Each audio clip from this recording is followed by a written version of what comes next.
औज़ुबिल्लाहि मिनश्शैतानिर्रजीम बिस्मिल्लाहिर्रहमानिर्रहीम। अस्सलाम वालेकुम वरहमतुल्लाहि वबरकातुहू। मेरे भाइयों, आज 25 फरवरी 2017 है। किसी ने कहा कि मैंने पिछले जन्म में खुदकुशी की थी, श्री राम के जन्म में और श्री कृष्णा के जन्म में। ठीक है, खुदकुशी करने वाला जन्नत में नहीं जाता, स्वर्ग में नहीं जाता। ठीक है, और खुदकुशी क्या है? खुदकुशी वो जो अपने आप का कत्ल कर ले, मार ले अपने आप को, वो एक पागलपन की निशानी है। लेकिन ये बात मैं बता दूं, कोई भी सच्चा अवतार, चाहे श्री राम के रूप में मैं आया हूं या श्री कृष्ण के या ईसा के रूप में या मूसा के रूप में या कुछ भी बोलो, मैं मूसा की बात नहीं कर रहा हूँ, मूसा अलैहिस्सलाम की बात नहीं कर रहा हूँ, मैं अवतार श्री कृष्ण की और श्री राम की बात कर रहा हूँ। कोई भी अवतार अल्लाह के होते हैं, यानी पैगंबर हैं, वो खुदकुशी नहीं करते।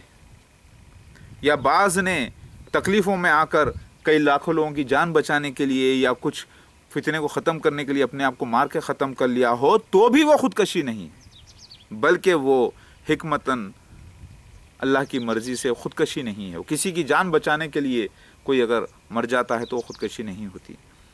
जानता है कि वो मर जाएगा, लेकिन फिर भी जान बचाना होता है, लाखों लोगों की, हज़ारों लोगों की, कुछ करना पड़ता है, तो वो अपने आप को झोंक देता है मौत के अंदर, घुस जाता है मौत से लड़ने के लिए। या मतलब मालूम है कि मर जाएगा, इंतकाल हो जाएगा, लेकिन घुस जाता है फिर भी, तो वो भी खुदकुशी नहीं होती। देखो, अल्लाह ताला जिसको पसंद करता है, महाविष्णु, वो पसंद फरमाता है। उसने यमराज को मुंतखब किया है। जब अवतार भी हो जाएगा दुनिया में, चाहे वो श्री राम का हो या श्री कृष्ण का बनने आए या बुद्धा का बनकर आए या मोहम्मद मुस्तफ़ा सल्लल्लाहु अलैहि वसल्लम का आए या मूसा अलैहि सलाम का बनकर आए, तब जब वो मालिक खुश हो जाता है तो अपने यमराज को कहता है कि जाओ, यमराज यानी मौत के दूत, यानी मलाइकुल मौत, यानी मौत के फरिश्ते, और इजाज़त तलब करो, और वो इजाज़त दे, जैसे चाहे वैसे आप उनकी आत्मा को लेकर आ जाना। महाआत्मा परमपिता महाविष्णु कहता है, जो उसी की आत्मा होती है जो अवतार में होती है, वो छोटी आत्मा को लाने के लिए, अपनी ही रूह को लाने के लिए वो ऐसा इज्जत के साथ भेजता है। तो ये वाक़या हुआ श्री राम के रूप में। जब मैं बैठा था तो मलाइकुल मौत आए और बोले कि आप कैसी मौत पसंद करेंगे? आपकी रूह को कब्ज़ करने के लिए आया हूँ, अगर आप ऐसे ही आपकी मर्ज़ी। तो उस वक्त मेरी मर्ज़ी थी कि पानी में मैं जाकर समाधि ले लूँ, तब वो मेरी रूह को लेकर जाए, यानी मुझे ले जाए वापस। तो खुदकुशी नहीं की मैंने, मर्ज़ी थी, उसी तरीक़े से उसको मैंने अपनाया। इसी तरीक़े से श्री कृष्ण का मसला हुआ, इसी तरीक़े से मोहम्मद मुस्तफ़ा सल्लल्लाहु अलैहि वसल्लम और मूसा अलैहि सलाम का भी मसला हुआ। मोहम्मद मुस्तफ़ा सल्लल्लाहु अलैहि वसल्लम का जब इंतकाल का वक्त आ गया, क्योंकि आपके 60 साल मुकम्मिल हो चुके थे, और वही हो चुकी थी पहले के जो पिछले नबी की उम्र रहेगी वो आधी रहेगी आपकी, तो 60 साल मुकम्मिल हो चुके थे। अब आपको जाने का वक्त आया, तो इज़राइल अलैहिस्सलाम दरवाज़े पर आकर खा के इजाज़त तलब करते हैं, कहते हैं कि कहो कि मैं आया हूँ और मुझे जाने की वापस आदत नहीं है, मैं वापस नहीं जाता जब मैं आता हूँ। उन्होंने ये कहा, जैसे मोहम्मद मुस्तफ़ा सल्लल्लाहु अलैहि वसल्लम ने सुना, कहा कि उनको अंदर आने दो, क्योंकि मोहम्मद मुस्तफ़ा सल्लल्लाहु अलैहि वसल्लम ने इजाज़त दी उनकी रूह कब्ज़ करने की। अब ये मामला सही है गलत है वो सब छोड़ो, लेकिन सही रिकॉर्ड हुआ है, और ये हुआ है।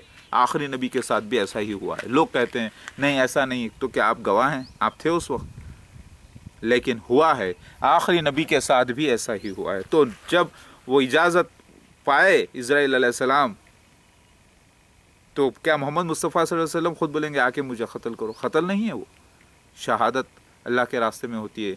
अल्लाह ताला, लोग कहते हैं कि मोहम्मद मुस्तफ़ा सल्लल्लाहु अलैहि वसल्लम को 202 साल पहले जहर दिया गया था, उसके पूरे ख़ानदान को ख़त्म कर दिया गया, फिर भी आपको अल्लाह ताला ने ज़िंदा रखा, क्योंकि अल्लाह की मर्ज़ी थी, बचाया अल्लाह ताला। लोग कहते हैं नहीं, बचा लेना चाहिए था। कब तक? जब तक ज़रूरत थी अल्लाह की बचाया, जब तक उनके करीब मलाइकुल मौत भी नहीं आ सके बिना इजाज़त मोहम्मद मुस्तफ़ा सल्लल्लाहु अलैहि वसल्लम की। ये अल्लाह ताला ने उनको इज़्ज़त बख्शी है। लिहाजा याद रखो, मूसा अलैहि सलाम के पास भी मौत के फरिश्ते को अल्लाह ताला भेज कर आजमाया था।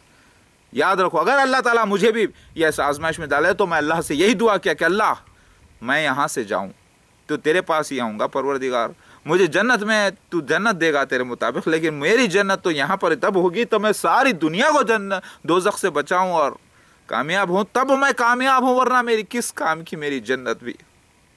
अगर आप मौत के फरिश्ते को भी भेज दें तो मैं बोलूँगा, उसको तो कुछ नहीं बोलूँगा, मैं मौत के फरिश्ते को लेकर दुआ आपसे करता हूँ कि अल्लाह उस मौत के फरिश्ते को ऐसा हुक्म ना दे कि वो करीब ना आए मेरे। अगर मौत जैसे कई वाक़यात मेरे साथ हो चुके हैं, मुझे बहुत मारा गया, बहुत तकलीफ़ें दी गई, लेकिन मैं नहीं चाहता कि कोई भी इंसान दोज़ख में जाए, क्योंकि ये कॉन्ट्रैक्ट उस मालिक के बीच में, इंसानों के बीच में हुआ है। एक आजमाइश का एक मैच है ये।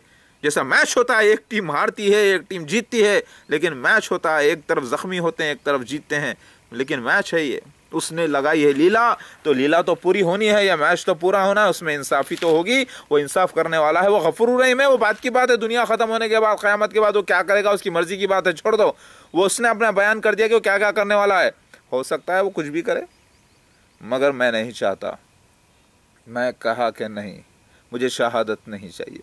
हाँ, अगर तो आप मुझे ऐसी मौत देना चाहते हैं मालिक, तो ज़रूर दीजिए जो शहादत से भी शहादत हो। लेकिन मैं नहीं चाहता कि कोई ये कहे कि हमने ईसा मसीह मेहदी अलैहिस्सलाम को मार दिया, हमने अल्लाह के मसीहा को मार दिया। नहीं, ये बेइज्जती, अल्लाह ताला की बेइज्जती मैं बर्दाश्त नहीं कर सकता। मैंने भी दुआ की अल्लाह से, और अल्लाह गफूर रहीम है, सुनने वाला, समीउन अलीम। मैं नहीं चाहता कि दुनिया का कोई हिंदू, कोई ईसाई, कोई यहूदी, कोई पारसी, कोई सिख, कोई भी बुद्धमती, कोई भी दोज़ख में जाए, बल्कि मैं चाहता हूं कि सब के सब जन्नत के लिए तैयार हो जाएं और वो जन्नत में जाएं। इसलिए मुझे चाहिए ज़िंदगी, क्योंकि इतना तो है कि मैं असली ईसा मसीह मेहदी अलैहिस्सलाम हूँ, और मुझे अल्लाह ताला ने जो सलाहियतें अता की हैं, मुझे जो इनामात किए हैं, अल्लाह ताला मेरे औलादों को भी करे, और साथ में मेरे मददगारों को भी, और साथ में अल्लाह से ये दुआ है कि मुझे इस काबिलियत को दुनिया पर जताने का पूरा पूरा मुझे मौका भी दे, और जतलाए भी। मौका देने के बाद हो सकता है मैं भूल जाऊँ, लेकिन वो जतलाए भी सारी काबिलियत और सारी दुनिया में।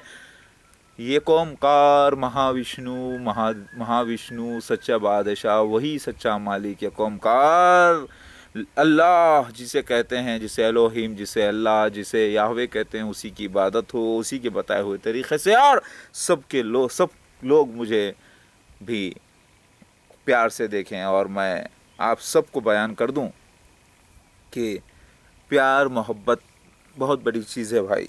प्यार मोहब्बत बहुत बड़ी चीज़ है।